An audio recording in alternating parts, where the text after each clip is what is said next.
let's say it's a non-traditional route into property, and then had my first child and kind of realised that management consultancy and travel didn't quite work for kind of bringing up children.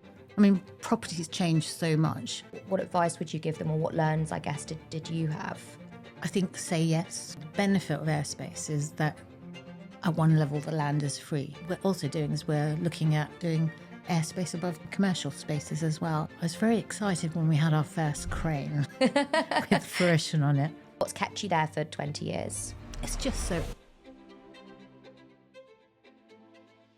Hi, I'm Georgia, and today I'm going to be talking to Parul. She spent 20 years shaping the success of Fruition Properties, an award-winning SME developer based in London. Well, thanks so much for joining us. My absolute pleasure. I think if we kick off, if you don't mind, starting on sort of a bit about you and a brief background on how you got to where you got to, and I think our listeners are super interested in hearing about yourself. Okay, well, let's say it's a non-traditional route into property. So I actually did politics at uni and then went to the LSE and did a master in politics. And I thought, that's what I wanted to do. And my first job was for the National Audit Office, which does basically the government's accounts, government's value for money, studies that kind of stuff. Didn't realise I was actually training as an accountant whilst I was there. So that was a surprise, but kind of popped out 3 years later with kind of an accounting qualification and realising that actually public sector was a bit slow. And I wanted to move into kind of the private sector and then had a quick year at 3i, which didn't quite work out for me, and then went to Ernst & Young into their management consultancy division, and then kind of spent 5 or 6 years kind of fixing problems for big organisations, travelling a lot, kind of living in hotels. I had like 9 months when I was like Orlando, Dallas, that kind of stuff. And then had my first child and kind of realised that management consultancy and travel didn't quite work for kind of bringing up children. And my brother had started Fruition Properties and just done his first kind of construction project, and he was like, well, why don't you come and help me for 6 months and sort out some systems and that kind of stuff. So that 6 months was kind of October 2004. Yeah. And I'm still here. So kind of through that process, we went through kind of growing the business, getting outside investment, raising funding, then we went through the GFC, kind of had to kind of shrink the business, then started investing again, kind of, and I did the finance role, and then I've chief operating officer role, and kind of pretty much we run the business together, and also bought into the business as part of that process. Wow.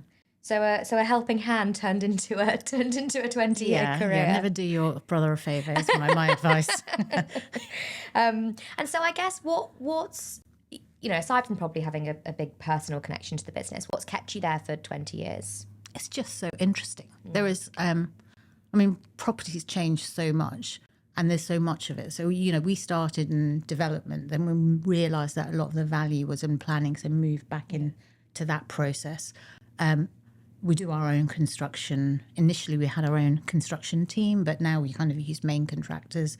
There's sales, there's marketing, there's kind of all the customer care. So, there's so many bits to get involved with. And then all the kind of, each area is different. I mean, we've always been London, but, building in the suburbs versus building in kind of prime, completely different project and a different product. There's kind of all sorts of different tenure types coming in, like co-living and build to rent. And, people are just, it's always evolving. And there's so many characters in property, and there's, you mix with all, this full range of people, from people on site to kind of, bankers. And so it's never dull. Interesting. Yeah. Never 2 days the same, I think, the expression. Yeah. And so obviously it's quite an untraditional route into the property sector. Yeah. What advice would you give someone wanting to maybe take that kind of leap of faith and who hasn't worked in property before and wants to? Like, what advice would you give them, or what learns, I guess, did you have? I think say yes. So, I think get your first job and build from there. I say the same to everyone who joins. It's like, find what you're good at and then move towards that. For each job, you'll find the things that you really enjoy and the things that not so much you. And then kind of either if you are in the right sort of organisation, move your role to more of that, or move. And I think there's value in trying lots of things until you find somewhere that feels like home, and then sort of growing in there. Yeah, definitely. So I think say yes. And what would you say is the biggest risk you took in your career, and did it pay off? Well, I guess the big risk was leaving kind of, a steady kind of professional world to kind of move into something a bit more entrepreneurial. Yeah. And, depending on the day you ask me, I'll probably say whether it paid off or not. Yeah, depending on how well the day's gone. But in terms of if it's about growth and having, built something that you're proud of, and, careers that you've kind of helped along the way, then I think it definitely paid off. So tell us a little bit more about the business and how it's evolved and the sort of journey that it's been on. So we literally started with small projects, kind of first project, and this kind of tells you how the numbers have changed, was a £7,000 build, as a conversion. And then, that was like, we moved up to kind of new build, and then we had a number of projects. We went and raised some funding from some kind of East Africa, where one of our directors had some connections, and then we bought 4 or 5 projects, got planning for them, and they were all kind of primarily houses, bit of kind of moved it quite suburban initially, and then we kind of when everything went a bit mad with a great financial crisis, we kind of moved into prime, because actually that's where people wanted to be. There was a kind of a flight to safety, I guess, and things that people knew. So we then did quite a lot in sort of Ladbroke Grove, Notting Hill, that sort of area. Yeah, but our party trick was buying things on the edge of areas and kind of then persuading people from Notting Hill to go and move to Ladbroke Grove, and kind of you get so much more bang for your buck. And, so that's what we used to do. And then that was fine. And then we kind of grew and grew, and we had a big construction arm as well. And there was probably 40 of us at our height. And then kind of few things happened, like kind of Brexit and then the pandemic. And, a lot of projects got a little bit stuck. So investors kind of said, let's not sell, let's put them to rent. And we therefore kind of started looking at how we could carry on without kind of necessarily investing as much, and sort of we moved into sort of joint ventures, and then we kind of did a few of those, but also kind of the idea of airspace came to us, which is what we really focus on quite a lot now. And just to define it, airspace is building on top of existing occupied buildings. Yeah. So that's where we're kind of specialising at the moment. Yeah, tell us a bit more about that, because I was reading about that actually before we sat down, and it sounds it's interesting. So I guess the benefit of airspace is that at one level the land is free. Yeah. So you're literally buying air, and as soon as you have that planning permission, you can then start the construction, but you don't have to bear those costs. But what you can't really, and the people have done it, but you can't do airspace to people. There's too much disruption and too much kind of noise and all that sort of stuff. So what we tend to do is we partner either with the freeholder or with the leaseholders to bring forward an airspace project together. And we have a institutional freeholder that we're doing a number of airspace projects with. And if we do that, we always insist that some of the profit gets ploughed back into the building so everyone benefits. Yeah, nice. And there's sort of that win-win approach. Yeah. So that's the kind of concept of it. And actually, if you think about the fact that London, there are fewer and fewer brownfield sites, where can you go? Well, you can go up. And most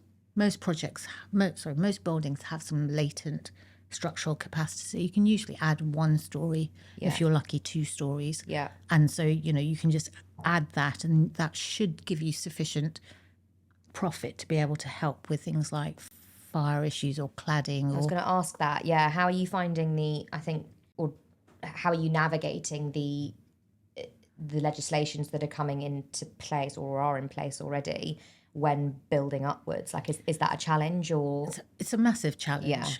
I think, we're navigating our way through it. I think at the moment the fire legislation, for example, is very much about new build, and if you have an existing building, you can't add an extra store, staircase. It's just not possible. But I think it's about a question of kind of speaking to the regulators and explaining that, because actually what you do sometimes have is buildings which aren't that safe because they're like from the 1930s and the lift is not an evacuation lift, and the fire alarm system doesn't work. So actually what you can do is add on top and improve the safety on balance, but you might not be able to hit every tick box metric. So that's the journey we're going through at the moment. But what we're also doing is we're looking at, and we're primarily resi, but we are looking at doing airspace above commercial spaces as well, and then kind of bringing in a kind of operator and kind of doing that as well. So that gives us a second string to our bow. What's been the biggest challenge that the business has faced during the time that you've been there? That's we're an SME, so we probably pretty much everything. I think it's quite tough the last 2 or 3 years. I think having the combination of increased construction costs, increased interest costs, and then kind of quite a sticky sales market has been difficult. And I think probably cash flow. So I'm very good friends with my bankers, and I talk to them a lot.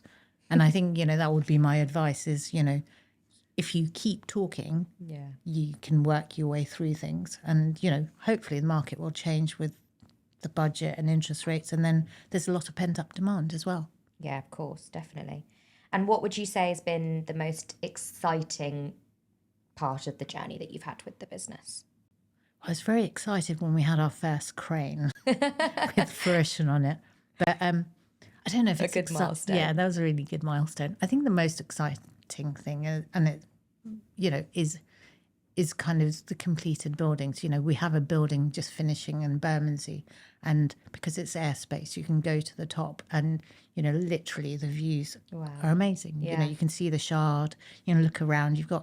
There's nothing behind it, so you've got open sky, and I think it's the end product and the kind of having people move into your home. And in fact, one of your employees came to us, and he bought his first house as a Fruition house. Did he? Yeah. Oh, that's so nice. And when I met him later, he goes, Brunswick Park, that's where we first moved in. And I always think that's a good sign if you're a developer and your employees are buying your houses. Like that's a that's got to be a good win. Well, yes, and that's the other thing, isn't it? Because when we always built kind of houses that we wanted to live in. Yes.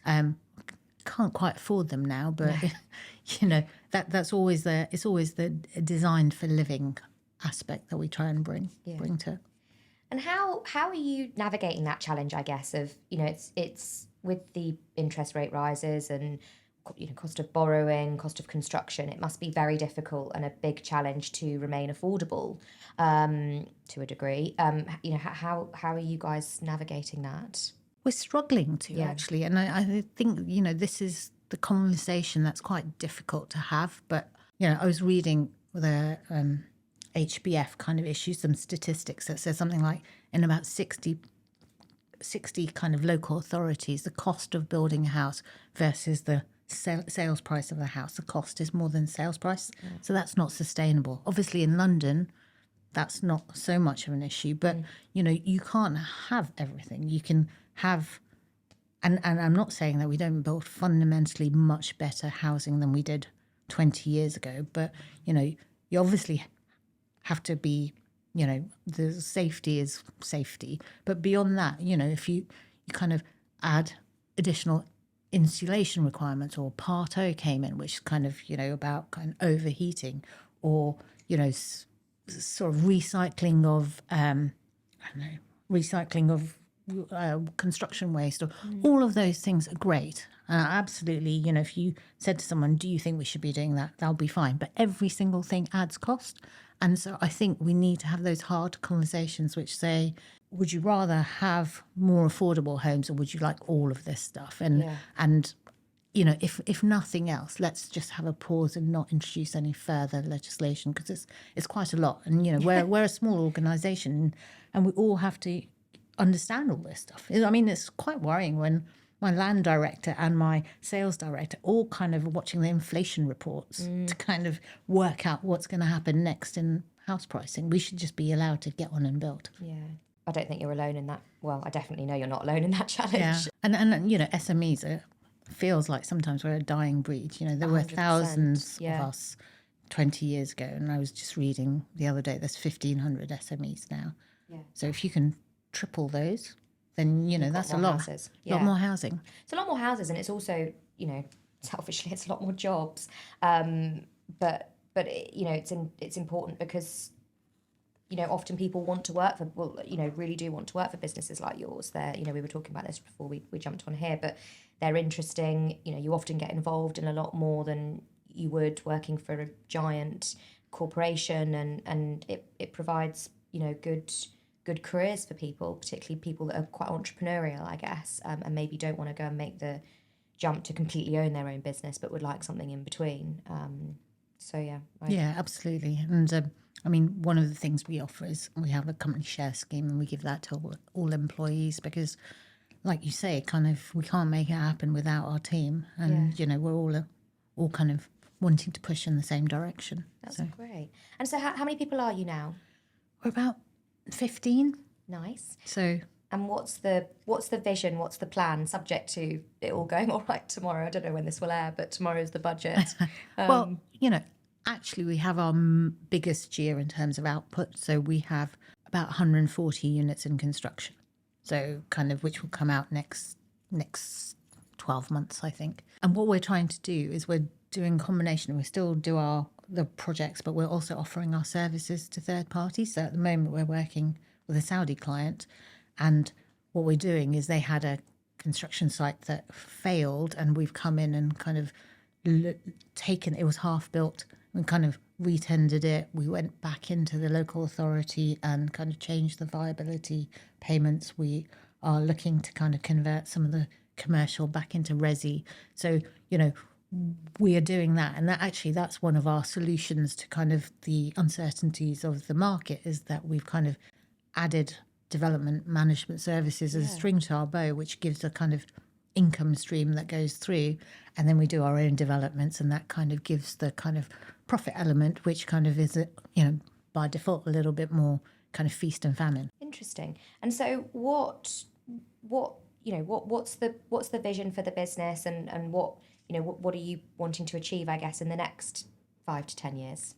I guess one of the things is just getting to a position where there's stability, and we're famous for kind of, you know, airspace development, because you have to, you know, we can't compete on everything, and we have to choose our niche, and, you know, that's kind of, and it's complicated, and you need to work with loads of stakeholders, so it's not something that everyone would want to do or could do. So we kind of would like to build that out, whether it's residential airspace development, which I think will come back a bit more strongly once there's some sort of certainty on the regulations. Of course, and also commercial airspace, and, you know, joint ventures in general, because that's very much our ethos, is, you know, finding solutions that where people can work together and everyone benefits. And I actually got asked this question, and I think I asked this on the last podcast I did, but I got asked a question the other day, and I thought it was an interesting one, is how do you think technology over the next couple of years is going to impact the,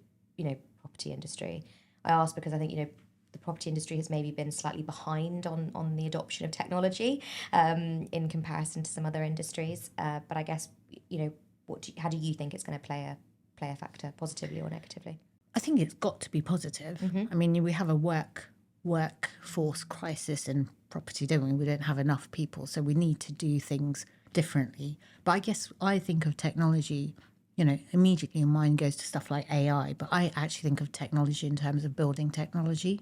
So, you know, we still build housing primarily kind of, you know, someone compared it to building a car, and you wouldn't build a car in a field, right? But we kind of build housing in a field, and particularly with the weather this year, the amount of days that are lost to kind of, you know, rain, and we can't do the concrete, and because the temperatures are too low, or et cetera, and we've started particularly with airspace using light gauge steel frames, which are kind of a bit like Meccano. You know, you kind of get your building, you put in a bit of steel as a kind of to sort of spread the load, and then you build this Meccano on top, and it goes up really quickly.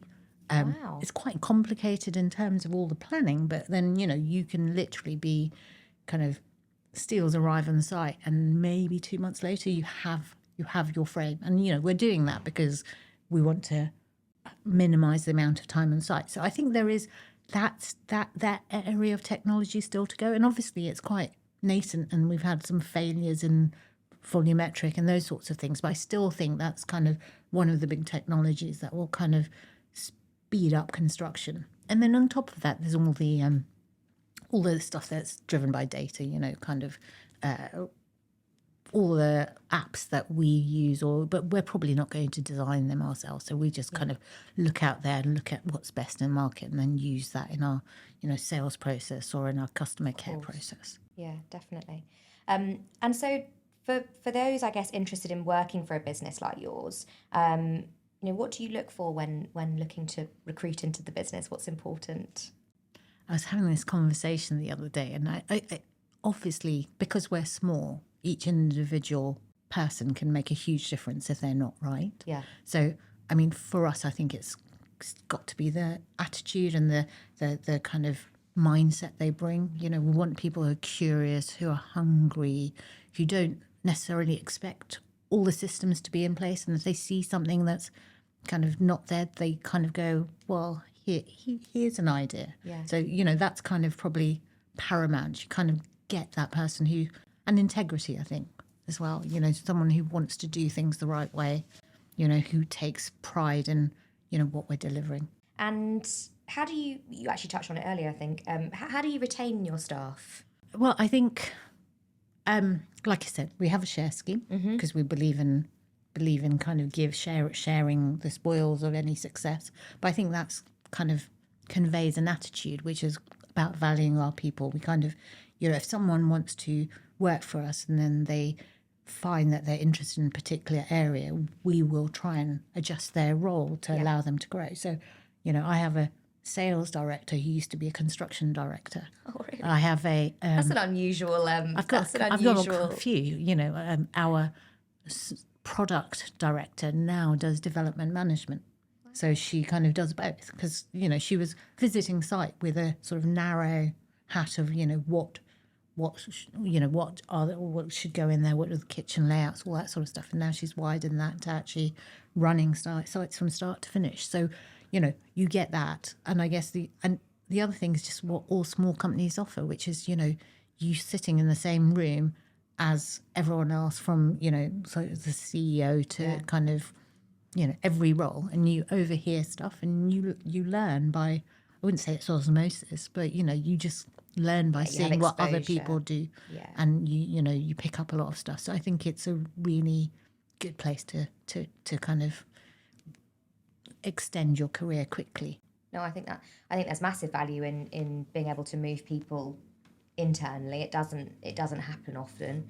I think people get very pigeonholed into the profession they've chosen, when actually when you've got someone who's got an idea on the whole business, they're able to think so much more commercially and also bring so many different opinions, I guess, than just if they've stayed in their lane the whole time. Yeah, and I guess one of the things we're really proud of is that we're currently 50-50 male-female. Wow. Which is quite rare. Yeah, very rare. And not just in kind of the traditional marketing finance roles, but we've got sales.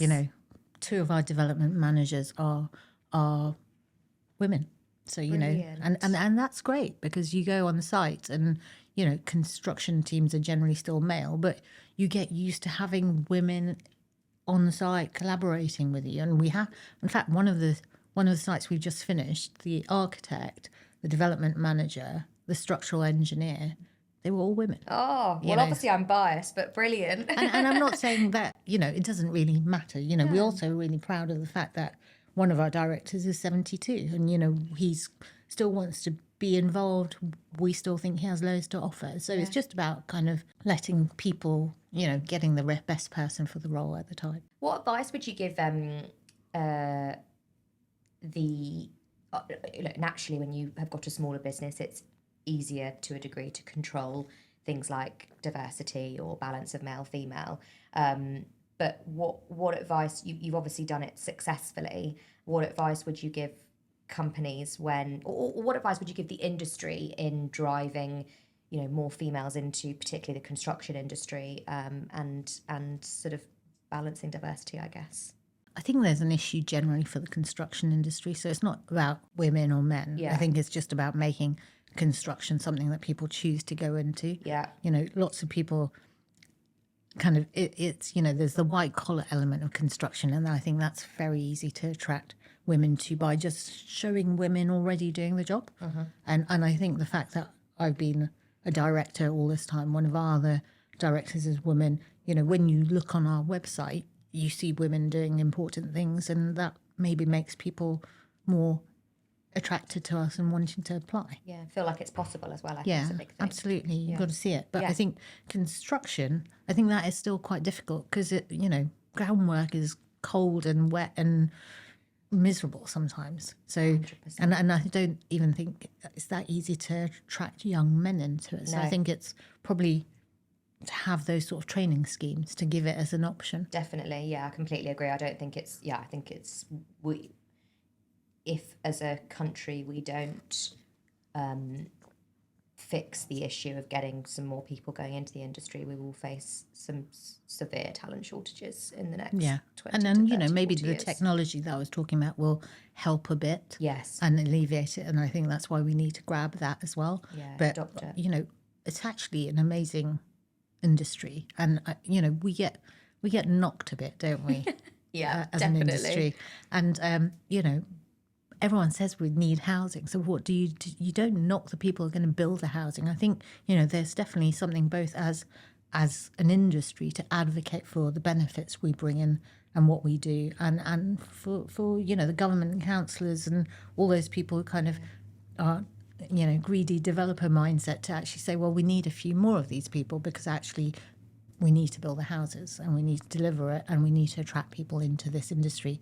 And actually you can take so much pride walking past something you built, and you can see someone making a home out of it. No, I completely agree. One of my favourite things about working in this industry is when I first get called in, it's like there's no, you guys have just bought a piece of land or looking at a piece of land, and then at the end I get to walk around something that's like, looks completely like the vision we've always spoken about, and I think it's so rewarding, and I'm sure you guys find the same thing. With Absolutely. I mean, it's amazing. You're looking at plans and let's move that and make the bathroom bigger, and and then you actually see it in real life. It's properly tangible, and so much of the sort of jobs that people do aren't really things you can touch. 100%, yeah. And that's one of the reasons you asked me why I've stayed for 20 years. Another reason is it's actually you can see what you've done. Yeah, it's nice.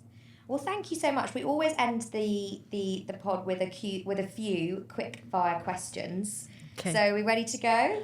All right, we'll give it a go. Okay, so urban high-rises or suburban developments? Well, having been born in suburbia, I would definitely go for the urban high-rises. Cool. Cooking at home or dining out? Dining out. Favourite restaurant? Oh, well, see, I'm going to give you one in Henley, which you're not going to have heard of. So. Well, we'll have to make a trip. All right. Well, there's a really great gastropub called Orwell's there. But yeah, no, there's so much choice, and I can cook a couple of cuisines, but there's millions to choose from, aren't there? Yeah. Definitely. And it's nice being cooked for anyway. Yeah, absolutely. Beach vacation or mountain retreat? See, this is tough because I am not a hot weather person. Oh, really? I think of myself as, I say to my husband that I'm like a ginger Indian because, being Indian, I should love heat, but actually I just like, really? Put me in the shade. Oh my gosh. So I might go mountain retreat. And that way the kids will come and we can go skiing as well. Go skiing, yeah. No, I get the skiing thing. I'm definitely a sunshine lover though. Yeah. I have a very narrow operating temperature. You wouldn't last well in this office. In our office, everyone's either like we're moaning about the aircon's too cold or we're all too hot. So we all clearly would be voting 50-50 on the beach vacation or mountain retreat. Absolutely. So when recruiting, skills, attitude or experience? Well, I think we touched on this, but for me it's attitude because you can gain experience and we can teach skills and we would we have a couple of people going through kind of RICS and that kind of stuff. So great. And final question, if you could own any property or building in the world, what would it be and why? So I'm going to cop out on this. Okay. I'm going to cop out on this. As I said, I live in Henley, and I love going along the river, and we sometimes go on boat rides, and there are these amazing houses on the river. So it's not a specific house, but what I want is a house on the river where I can kind of slide my boat out if I want to go for a trip, and I can sit on a veranda and just watch the world go by. Oh, sounds nice. I live also on the river, but just a bit further down. I live near Kingston, and there's loads of houses like that as well, and we always walk past, and I think, God, it must be really nice to open your window in the morning and see that. Yeah, a bit of water's just peaceful. Yeah, it is. Well, thank you so much. My pleasure.